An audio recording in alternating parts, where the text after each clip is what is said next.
Hey, Farm for Profit podcast listeners, this is Shay Folk with AgView Solutions. Wanted to invite some of you to the Executive Business Conference here, January 25th through 27th. This is a conference that we at AgView Solutions put on. This is our second year doing it. This year it's in St. Pete Beach, Florida at the beautiful Bellwether Beach Resort. Really looking forward to it. Lineup's great. You can learn more at agviewsolutions.com/conference. You can see all the speakers there. You can see the agenda. One of the most important things that I want to emphasize here is that this is about the networking and the engagement and the interaction, that small group atmosphere. You know, we're only having 100 people at this conference. So this isn't some big promotional thing or commercial advertisers or people bugging you, trying to sell you anything. That's not what it is at all. We're just really looking forward to this dynamic lineup of speakers, great interaction and engagement amongst you as the producers that are going to be there, learning from other people. Last year we had 60 operations all over the U.S. and Canada, and it was just a phenomenal networking experience. So wanted to put this out here into the ag world. If anybody's interested, again, you can check us out at agviewsolutions.com/conference. You can also go find more at our podcast, the AgView Pitch. And just, again, thank you everyone for listening to the Farm for Profit podcast. Hope to see some of you at the conference. And we ran all their fertilizer recommendations looking only at the inorganic nutrients in the soil versus the total nutrients in the soil, the organic and inorganic. And the fertilizer savings between those two, with today's fertilizer prices, ended up saving our customers an average of $112.42 per acre in fertilizer costs. With today's fertilizer being through the roof and not going to go down anytime soon, having the best data possible to fine-tune your fertilizer management is huge.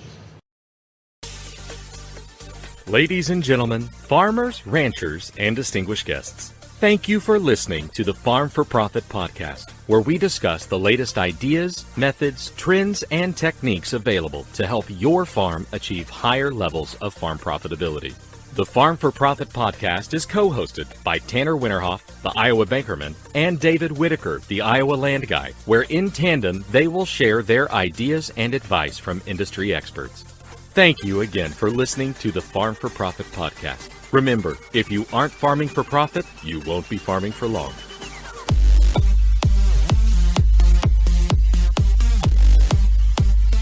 And now, here's Tanner and David. And listeners, welcome back to the Farm for Profit podcast. This is Tanner Winterhoff. This is Corey Hillebow. And we are here on a Farm for Profit show, the next one in your queue's Farm for Fun. That's how we got the nickname, Corey, the mullet of agriculture podcast. The business in the front, that's the show today. A little party in the back, that's what comes out next. Or if you just jump to the next show in the queue, hopefully you find value in every single one of them. Yep. And as always, we have a listener review, and today's listener review is brought to you by Ag Leader, great partner of ours. We love working with Ag Leader. They always say Ag Leader it. Whether you want to plant it, steer it, harvest it, spray it, whatever. It goes in every brand. They're awesome. Yeah. Ag Leader. If you're looking for precision ag technology to level up your farm equipment, you need to contact Ag Leader. Visit agleader.com for more information on ways that you can do just like Corey said. Steer it, plant it, apply it, harvest it, manage it more efficiently and more profitably. So our listener review today is from Farm Fit Mama. Ooh. Very good friend of the podcast. Yeah, she's great. Continues to stay in contact. We love that with guests. Looks like I made a typo on a sheet, but it says, love it, thinking outside of the box, good job. Yep. I like that. You can also send those at 515-207-9640. You can text or call that or leave us an email at farmforprofitllc@gmail.com. That's right. And again, this is a Farm for Profit show, so if we get another fantastic Legacy Farmer segment from Jace over at legacyfarmer.org. Let's hear what he has to share with us today. Jace Young here from Legacy Farmer, bringing you another legacy principle for today titled, Your Operation is Nothing But a Reflection of You. Ooh. Most farmers today are frustrated daily. They're frustrated with their finances. They're frustrated with their operation and how it runs. They're frustrated with their team or their inability to find a team. They're frustrated with their lack of direction on where they're going in the future. They are frustrated because they feel that there's never enough time. Here's the cold hard truth. Your operation is nothing but a direct reflection of you. Do you have a hold of your personal finances? Do you have systems in place to run your day-to-day life? Do you have processes in place to make your life easier? Do you create a personal environment that people actually want to be a part of? Do you have clear targets and goals of where you are going in the next year, 3 years, or 5 years down the road? Most likely, the answer to all of those questions is no. We see it in Legacy Farmer with each member that comes into our program. They are searching for clear direction and guidance on how to fix these problems in their operation and actually creating a plan to achieve where they want to go in the future. Most farmers today are driving blind in their operation with no idea where they're at financially, no systems, no processes, and no clear targets. In Legacy Farmer, we've spent the past several years working with hundreds of farmers and ranchers across the country, developing a proven system that fixes each of these problems. And there is one promise we have for each of our members when they join Legacy Farmer. We promise that you will never have been more clear about the state of your business and your direction going forward. So check out our program at legacyfarmer.org and let's build the legacy that your family deserves. We need to do this for the podcast. Yeah. Called out again. Yeah. This stuff probably goes further than just farms. You could take it into just life or other businesses too. I'm sitting there going, okay, I'm a very organized person. You are. And the podcast reflects that. It's a very organized podcast. Very much. I don't set goals. I'm not very good. I know what I want. I know I want something. Yep. But I've never really been good at, I want to make sure I achieve X by Y date, and I want to do A, B, and C to get there. Sounds like we need to start having some planning meetings. Got to call Jace. We got to get him up here to do that. Listeners, you heard it right there at the end of his audio. What a great, impactful little segment that we've got here. But if you want more information, go to legacyfarmer.org. But it is time now to jump into a conversation we had at Farm Progress Show right away. I think this was our first interview. One, yeah. And we killed it with Mitchell Hora. He's been one of our people to get on the podcast for a long time. Yep. And he's not too far away from the studio, but we got to pick his brain on how we can boost profitability on our farms. So let's roll right into that conversation. Time to jump into a great conversation around regenerative ag. We've had more requests for this topic on sustainable agriculture farming, whether it is in crops or livestock. So pleasure to have our guest with us today, Mitchell Hora, 7th generation Iowa farmer, founder of Contiuum Ag. He started that in 2015 to help farmers quantify and improve their soil health. The company's top soil tool helps farmers garner agronomic insights. So since launching Topsoil in 2020, Contiuum Ag has amassed a footprint of over 36 states. Corey, what a pleasure to have Mitchell here to join us on the podcast. I'm excited, guys. This is my first Farm Progress Show. Really? And oh yeah, I can't believe it. I mean, going to school right down the road for 4 years, like we had 2 shows, but never came over. I don't know, we were busy, drinking beer or something like that. Right. So never made it over, but I'm so excited. I've been here for now like 6 minutes, and I'm revved. I'm ready to rock and roll. If I had to put a face on the Farm Progress Show, it would be yours. No, not mine. Not mine. It's going to be now. Maybe next year, I'll get on the banner or something like that. Isn't there like a curse for the Madden football game that if your face is on That's the true, game, That's true. Maybe we don't want the Farm Progress curse. Yeah. maybe the 2024 ticket. He's going to blow out his ACL. That would be bad. Good thing I don't pull very many soil samples anymore. There you go. I can. That's fine. I just got to, as long as it's my left leg, because my right one to push the gas pedal on my truck. That one's important. Yeah. Left leg, pretty disposable at this point. Just like a peg. Yeah. So you put a lot of miles on your truck, is what it sounds like. We put a lot of miles on the truck, yeah. Running around here this week. This one's a little quieter week. I'm only on the road here tonight, but I fly to the Netherlands on Saturday. I'm over in Amsterdam and over in the Netherlands all next week, speaking at a conference over there. We made the top 5 of some fancy like Regen Ag international conference thingy. So I was like, this is probably a complete scam, but it sounds pretty awesome. Didn't we get asked to go to the Netherlands for a sheep conference? They wanted us to talk about the profitability of sheep. But I missed that in the introduction. Contiuum Ag also is in 14 different countries. So pretty big deal there. So I tried to introduce you, but always the guest does better. So what's your elevator speech here? Who is Mitchell Hora? No, you guys nailed it. I'm 7th generation on my family's farm. My daughter is the 8th generation. She's 9 months old. We've farmed down in Washington County, about 700 acres, so relatively, average or even slightly kind of, below average kind of for our commodity farming system. Because of that, we've been really focused on fine-tuning our cost of production and really dialing in, trying to diversify, trying to focus on profit, like you guys always talk about. It's got to be profitable, and to beef only have 700 acres, we got to get pretty creative to be able to do it. So we started using no-till in 1978. Wow. We've been using cover crop since 2013. Our rotation here this year is mostly corn and soybeans, but we've got a bunch of cereal rye that we've been growing as well. There's our 4th year relay cropping with cereal rye. And I've got some open pollinated corn this year too. So direct to consumer food grade corn, a red corn and a yellow corn from my cyclones. Yeah. Nice. And so trying that, we've done some winter wheat, we've done malt barley, we've done mustard, just trying to think more creatively and get outside of the box of the conventional farming system that we're in. Look at new opportunities to drive new revenue streams coming to the operation. But we've been able to cut our fertilizer by about 50%, our pesticides by 75%. Really trying to hone in on our cost of production while also opening up new revenue streams coming in. Holy cow. How do you have time for all that? No, so I don't get to spend a whole lot of time on the farm. Dad's out on the farm. My parents are on the farm full time. And Dad's got some other boards and stuff that he sits on as well. But Dad manages the farm. I just make it tougher for him and bring him all these wild ideas, learning from guys at conferences or on social media. But most of my time is with Contiuum Ag. As you guys stated, I founded that in 2015 while I was just down the road here in Ames going to school. And now we're at 23 employees now. Wow. And yeah, so covering a pretty good territory, like you said. We just hit 820,000 acres the other day. So really expanding that out. And the main focus there is that if we're going to tell our story in terms of sustainable agriculture, if we're going to define regenerative ag, if we're going to really hone in on our carbon footprint or other environmental outcomes, we got to have the data to be able to do it. And that's what we're able to provide with Contiuum Ag and with our topsoil tool is the data to focus on farming smarter with better agronomy and a regenerative mindset, but also package this data so that way we can really share our story and hopefully, again, profit from that story and from the contribution that we're making to the world. Regenerative is such a buzzword. Yeah. It feels like. I don't know that I heard it before 5 years ago. What is your definition of regenerative? Yeah. My definition of regenerative ag is that it's a continual journey, a continual implementation of the principles of soil health.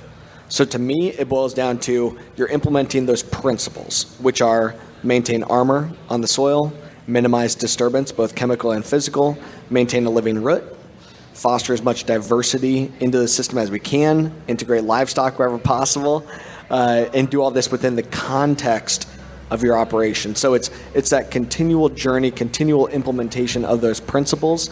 If you're going along that path, I believe you are going down the regenerative route, contributing to building up that soil. And by building up soil, we can farm smarter. You can reduce your need for synthetic fertilizer. You can capture carbon. You can improve water quality. You can improve nutrient density. So many positive outcomes, but it all boils back to mimicking Mother Nature, mimicking the natural, living, dynamic system.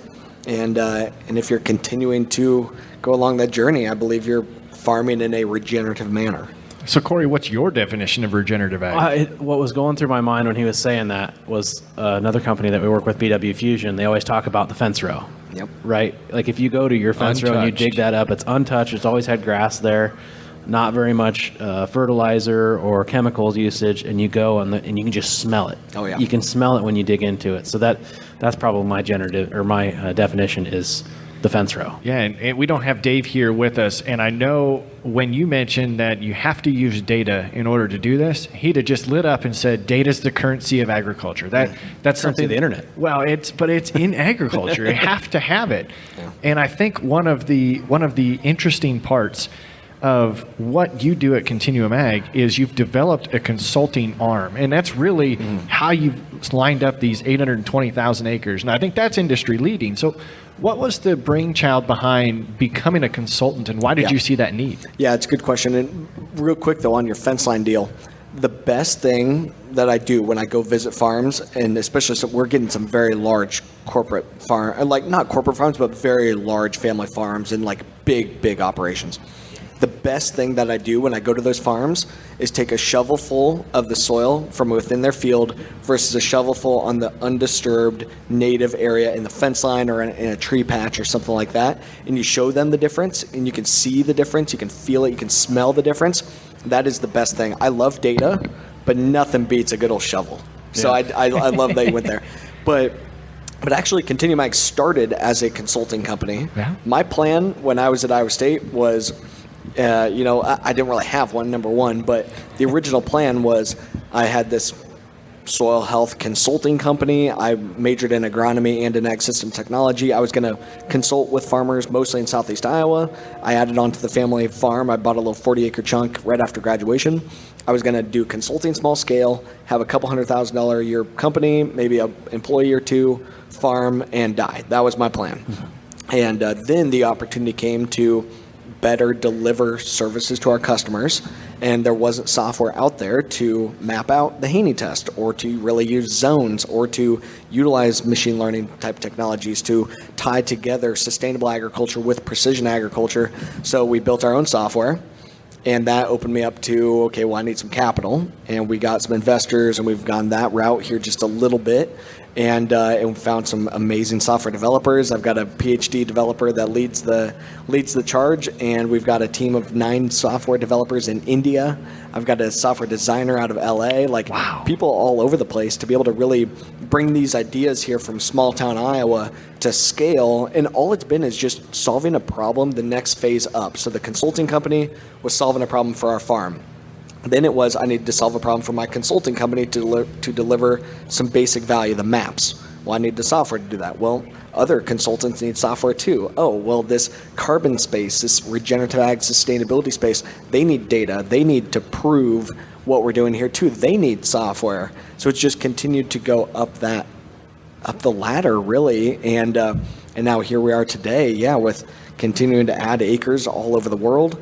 And now looking at shifting business models, though, to really be able to make it work and scale the unscalable, which is a, regenerative consulting company that's just tech first. Wow. That's kind of what this podcast does. We're not solving the next level up. We're more responding to the next guest's question or topic or whichever it is. But it's a way to get a roadmap when you don't have one. Yeah. No, on the Fieldwork podcast, Zach and I and Tara, we're supposed to have a script and all that. I've never read a single one of those scripts. And they've kept me on for 4 seasons, and it sounds like we're going to do another one. So winging it has definitely worked out for me pretty well so far. We've got 2 pages of paper in front of us, and I haven't read anything except for the intro off of this as well. We're just curious about everything that is put together. We do have a couple of questions that are being texted in that we'll get to here in a second. But going back to this, you talked about the consulting side, and you're working on improving profitability, and that's what Farm for Profit is all about. So let's talk about a couple of low-hanging fruit or key things that if someone asks you a question, they just met you, that you hit first. What are your first 2 easy ways to increase profitability? Number one, so my angle, of course, is on going down this regenerative route. So usually people are coming to me asking about cover crops and asking about how to get started with cover crops. And the easiest way to make that profitable is cereal rye, a head of soybeans, a light rate of rye. There's plenty of cost share out there. You can cut back on your pesticides in year 1. You can cut back on your fertilizer in year 1. You can hopefully improve the actual yield on those soybeans in year 1 by planting green and letting the soybeans and the rye work together and be profitable right away using that. So that's one of them. Number 2, and probably the actual answer here, is utilize the Haney test to better understand the fertility and better understand what's actually going on in your soil, because there's a pool of nutrients in the organic form that we've never really accounted for before with our traditional soil testing. And we looked at all of our customers that are on varying levels of implementing regenerative systems and varying levels of decent soil health. And we ran all their fertilizer recommendations looking only at the inorganic nutrients in the soil versus the total nutrients in the soil, the organic and inorganic. And the fertilizer savings between those two, with today's fertilizer prices, ended up saving our customers an average of $112.42 per acre in fertilizer costs. With today's fertilizer being through the roof and not going to go down anytime soon, having the best data possible to fine-tune your fertilizer management is huge. Yeah. Now, do I always tell them, hey, you should actually cut back by $112 an acre? No, that's probably a little aggressive. And with $7 corn, we don't want to lose yield. Yep, don't want to short it. So we got to balance that. But hey, can we cut back by $20 or $40 or $60 per acre and still maintain amazing yield? Absolutely. And as we implement this regenerative system, more of those nutrients are in the organic form, and you can cut back as more of the nutrients are there in a biological system. And on our farm, that's resulted in 50% reduction in our synthetic fertilizer and massive dollars back into our pocket. So big opportunity there, I think, to really fine-tune your use of data, fine-tune fertilizer management, and continue to focus on driving yield. So am I right in saying the Haney test is testing what's plant available? That's right. That's the key thing on how I think about it. So a traditional analysis kind of looks at your soil's intermediate assets, what should come available. It uses a really strong acid, and then the university, return to fertilizer recommendations have been kind of built around that number. The Haney test shows you what's actually available to that plant right now, because the plant still needs nutrients. And then we show what's available, and all you have to do is fill in the gap between the total need versus what's available, fill in the gap. And because that's what the plant actually cares about, is what nutrients are actually available to it that it can use, and the more nutrients we can make available to that plant, the less we have to spend on synthetic inputs. So a typical soil sample plan for a conventional farm would probably be every 4 years, 2.5, 5 acre grid, something like that. Yep. Or what are we changing up? Yeah, so I like using zones, and because it's a little bit more cost effective to be able to do it that way. We still typically charge about $10 an acre to do zone-based Haney sampling, so it's very competitive to a traditional grid analysis, but I like using zones because we can utilize now machine learning, we can utilize big data to better assess the spatial variability of those fields. Because Mother Nature doesn't work in a straight line. And it blows my mind that we're still attempting to farm using only math. So how do you identify your zones? So we utilize, so machine learning, looking at the spatial variance in whatever layers we put into the calculation. For anywhere in the US, for free and basically instantly, we can utilize soil type, we can utilize and productivity indexes, water indexes, and we can utilize slope and elevation to basically fine-tune the GIS capability, because those soil types were not put together with good GPS. Okay? Right. They have basic inherent soil properties, but we can basically create a souped-up soil type map combining together the soil type with the satellite imagery to create a better zone assessment. If we have yield data, if we have Veris data, if we have other sensors, if we have old soil data, all that can be tied in, but at a bare minimum, at least to be able to see what type of variability do we already have out there, and then pull the samples to ground truth. And how often? I like doing it once every other year or so, because I believe you can really fine-tune your fertilizer management with better data. The more data you collect, the more you can change and the more you can adjust. So, but usually every other year I think is plenty. Now on our own farm, we're going at least every year on our zones. And we've actually, in research trials on cover crop versus no cover crop trials for the most part, we've been doing weekly soil testing for the last 6 years with the Haney test. Okay, wow. So I have weekly Haney data from the same flag GPS spot over and over and over for 6 years. Crazy amounts of data. And in my talk here later today, I'm going to show a little bit of some of our data trends that we've been seeing over time. Now, I do not recommend doing weekly Haney testing. The reason why I've been doing it at that intense level is that with the Haney test and with regenerative agriculture, we're looking at the soil as a living dynamic system. And it changes all the time. It changes more rapidly than weekly, that's for sure. It changes every couple minutes, every hour for sure. These parameters are changing, biological activity, the amount of liquid carbon, the nutrient cycling, it's changing all the time. And in order for me to best make a recommendation or to define our algorithms around a once a year or once every couple year analysis, I need to know what's happening in that soil before and after I pull that sample to best fine tune the algorithms and make a variable rate fertilizer recommendation, knowing what already happened and what will happen. Right, you have to go to an extreme, Corey, to push the limits, because you may learn something, but if not, it's a baseline for what you can compare your every other year frequency to. So we know, because of the listener base that we have, that there is a big difference between everybody's belief on tillage practice, farming practice. And it seems like it's one of those that that a lot of our listeners and those connections of ours get pretty passionate about their practice. One of the listener questions sitting here in the audience is, do you have any examples of a producer that started following your practices, started following your consulting, but then went back to what they were originally doing, and why would they have done that? That's an interesting question. I'm trying to think. First, I don't have know you if had I have anybody? I don't know if I have any that have gone backwards. Okay. Maybe why would somebody refuse to follow your guidance? So I can tell you right now that the kid is probably trying to do what he's doing, and the father tries it for a year or two and then pushes back. Yeah, I mean, that's definitely can be part of it. I mean, I think at least the growers that we've been really working with, they've been able to stick with it. And typically how we start is we say, hey, start small, give us a small acreage, and let's get started there. But also, you're not going to really hit a home run in year one. Mm-hmm. You're going to see changes over time. It's going to take a little bit, and after you're a couple years in, you're really seeing changes happen, and then you can keep accelerating. And I just see over and over that I believe that more farmers are going to go this route, to use less tillage, to have cover crops, to utilize better data, to go this more regenerative route.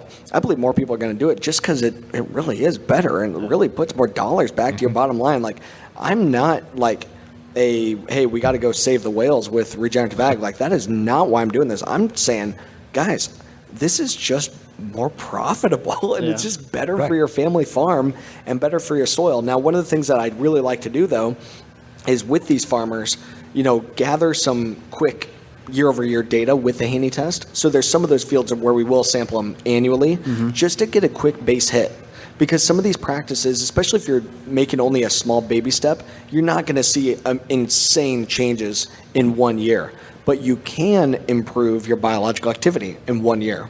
You can get more liquid carbon down into the ground, more carbon drawdown, more liquid water extractable organic carbon. That can happen in 1 year.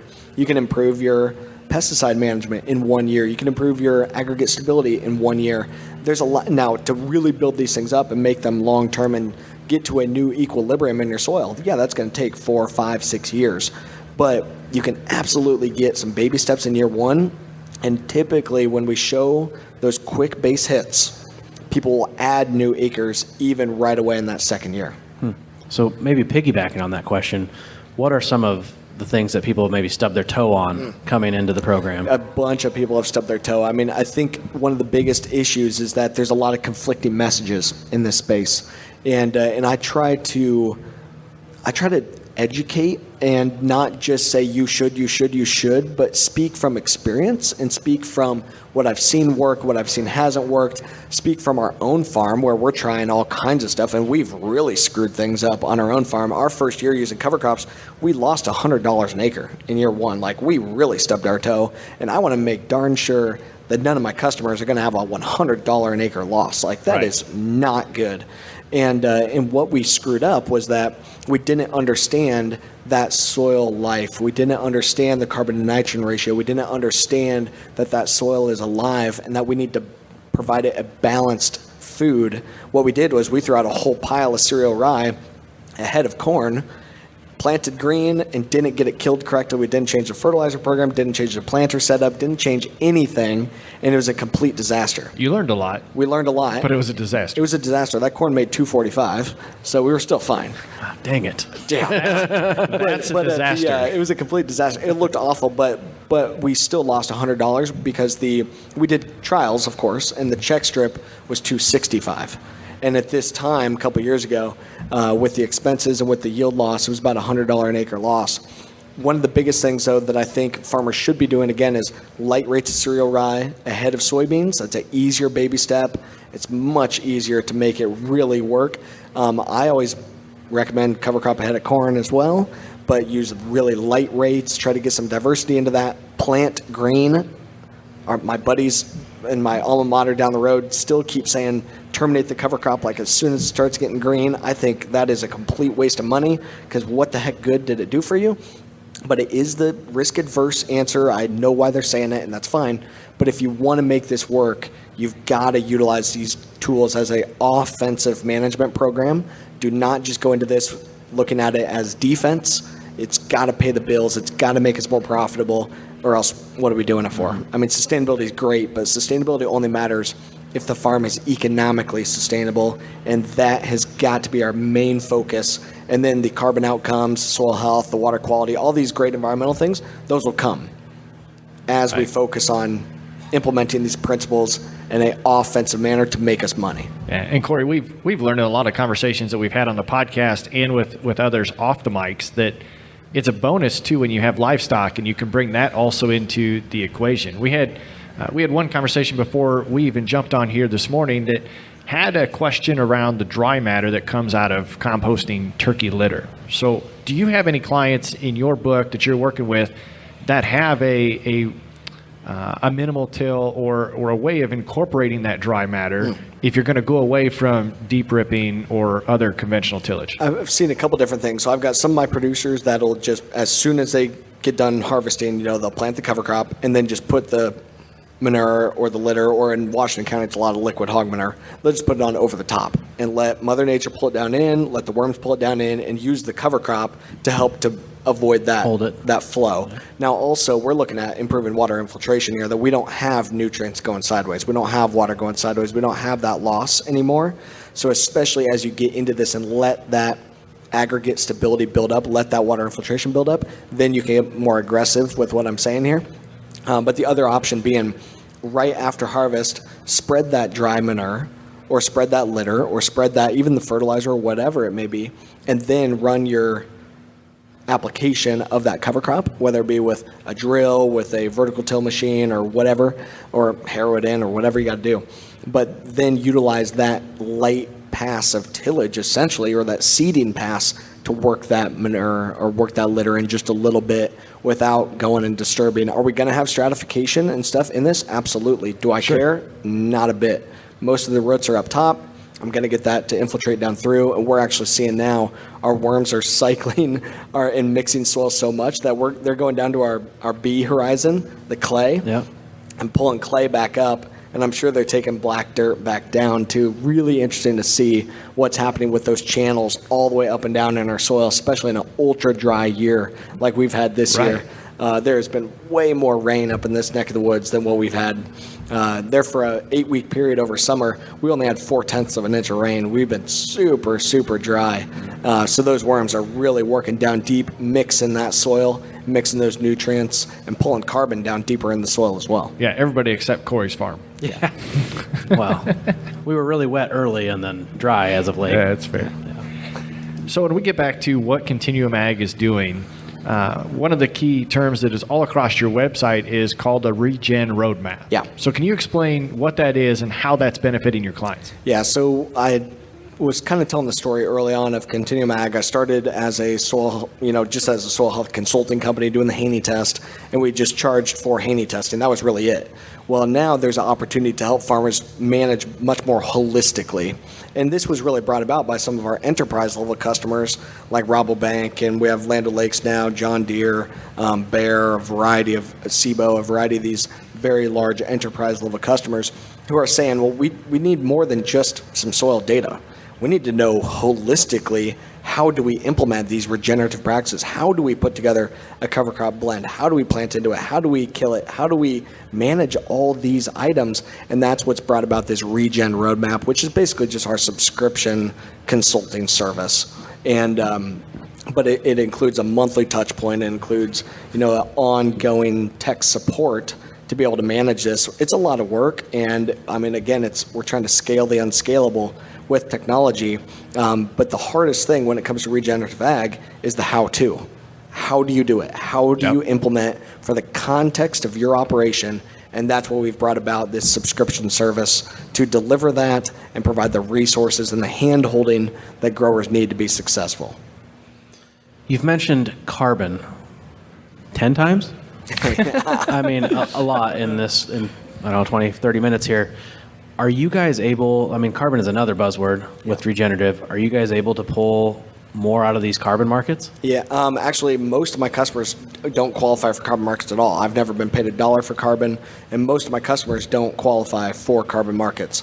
because of the definition of additionality, which is this super naive term that is in carbon markets that says, because we're paying you for carbon credits, now you're going to change because we are the savior. Like, no, that's not true at all.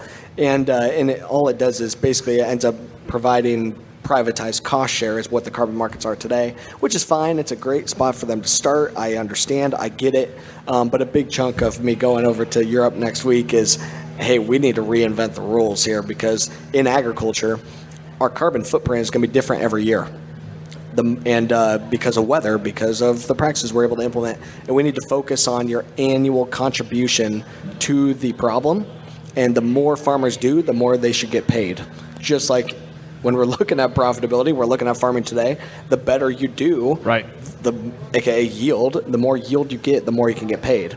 And until carbon gets to that point, I think we're going to really struggle. But in order to do that, we got to have a lot better data. We got to have a lot better algorithms. We got to have a lot more transparency in the marketplace. And then I believe we can have a level playing field where we utilize the free market and utilize farmer innovation. And the more innovative you are, the more aggressive you are, the more creative you can get at solving the problem, the more you can get paid.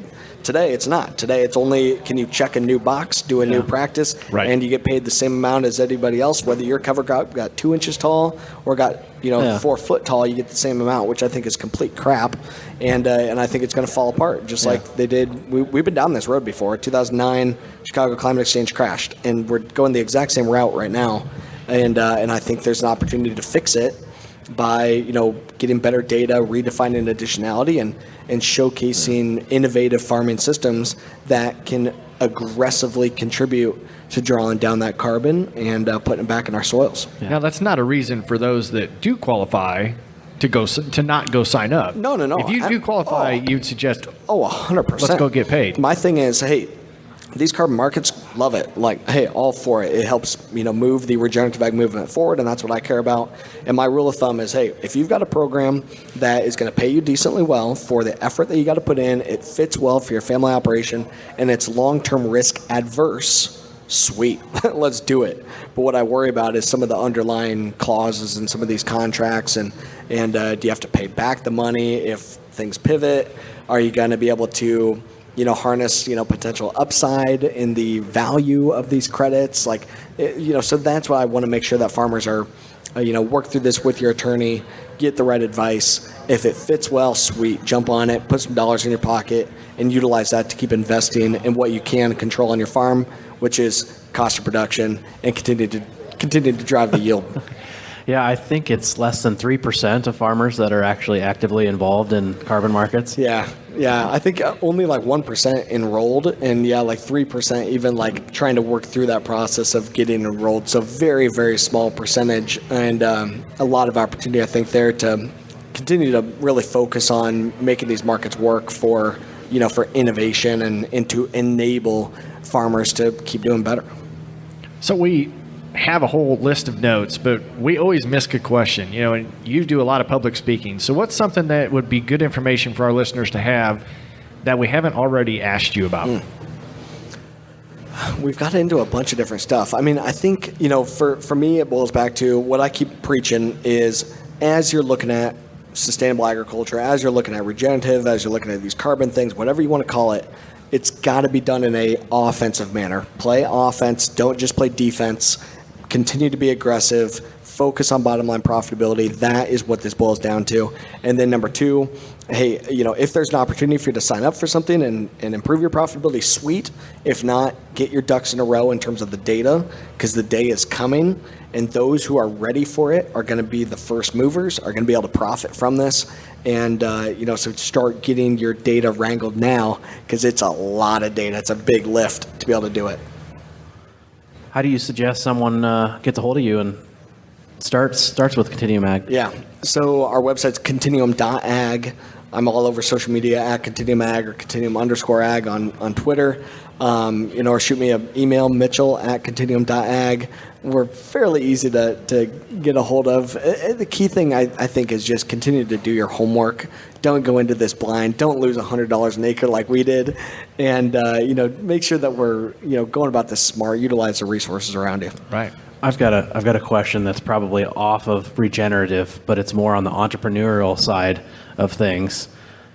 You don't go from 0 employees to 20 some employees. I mean, that's a big step. I think I've seen you have some seed funding and other things going on, and maybe won some competitions. Can you speak to that a little bit? Yeah, we just won the state Papa John venture competition there a couple weeks ago, so that was nice. Got that check in the mail here the other day, so that's always good. But we've had some great support, through a lot of great Iowa entrepreneurial programs, through the Papa John centers at the universities, through some of the ag startup programs and stuff, and some of the investment groups here in the state, like the Ag Startup Engine, Ag Ventures Alliance. There's some great resources here to foster innovation coming from Iowa, to foster entrepreneurship coming from Iowa. I think that's huge. I think ag innovation should be focused in the Midwest, and the money should be driven here. The investment should be made here, and the investors should be returning that capital back in here and driving long-term wealth for the state and for the ag community and for farmers here. And now we're continuing to expand. I've raised a little bit of money over the last couple of years, but we're raising $5 million right now to keep blowing this thing up and rocking and rolling, because we need to automate more. We've got to automate. We've got to get customer support people on board. We got to have the tech support and folks that we need. We need to market this thing. I need more people to keep building this out.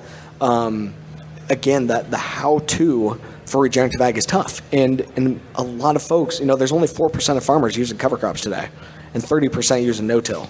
There's a lot of folks that need a lot of help to make sure that this is done correctly, and because I don't want farmers to go into this blind and take 1 step forward and 4 steps back and have a bad experience and say, well, that cover crop, that sucks, like I'm never doing that again. Right. Well, it's like, no, it really can work. You just got to go about it in the right way to make it actually be profitable for your operation. And we're just trying to bring the digital tools to the table that can enable that to happen at scale. He did a really good job of taking your question and bringing it right back into the topic. So is that $5 million? Yeah. I heard podcasts are pretty good at marketing for people. Yeah. He's got one of his own, Fieldwork. Check it out. If you guys haven't listened to the Fieldwork podcast, go out and find it. And I think we're going to stay in touch with Mitchell throughout the next process, especially because we know there's big things on the horizon for him. But Mitchell, we can't let you get away, because we ask every one of our guests the same question. Yep. What is some of the best advice you've ever been given? So while you think about that question, I'll try and summarize, and then Corey, you can provide a little bit of a challenge here. But we talked with Mitchell Hora of Contiuum Ag. Contiuum.ag is the website. They work now in 36 different states, 14 countries, and have over 820,000 acres as a part of their program. They are ecosystem service market consultants, because Contiuum Ag started as a consulting business for regenerative practices. We focused a lot today talking about, I would say, Corey, creative farming. We're not talking traditional full till. We're looking at creative ways to boost the biology in our soils by using what Mother Nature gives us. So working to solve the problem at the next level, one step at a time.